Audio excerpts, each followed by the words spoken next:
Evolution and the result. Evolution brings us changes that sometimes make us fail to recognize ourselves even after a lapse of centuries.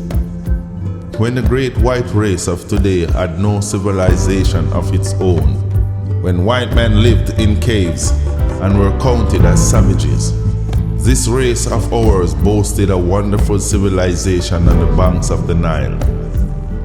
It may sound good for some Negroes to say that they were born here or there, and they do not intend to go anywhere else but to where they saw the light of day. But let me say to you men, the world is small and humanity in its many various race groups is growing larger every day. A race that was 10 million 50 years ago is today 60 million. A race that was 30 million 50 years ago is today 90 million. How many will they be tomorrow? And the world is not growing larger. What will happen through the manipulation of all these various race groups?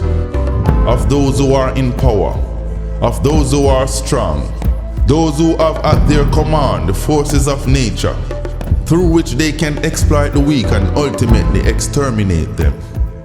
What will happen to you, the weak and the unprepared, when the strong becomes more numerous, even though the world remains at its present size?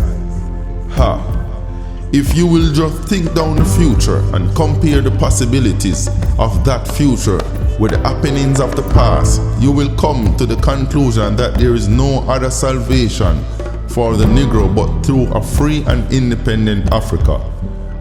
While geographically speaking, the world has ever been in its natural division as we know it and see it, yet politically speaking, the world has changed and it is still changing.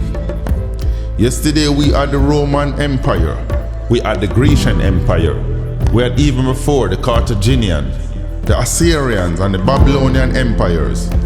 What has become of them?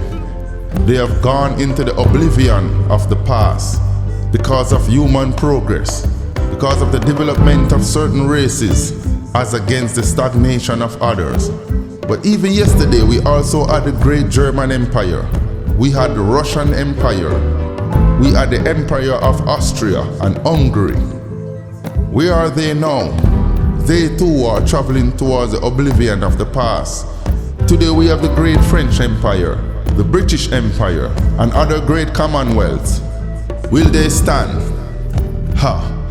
Methinks not. Because evolution and human progress bring changes.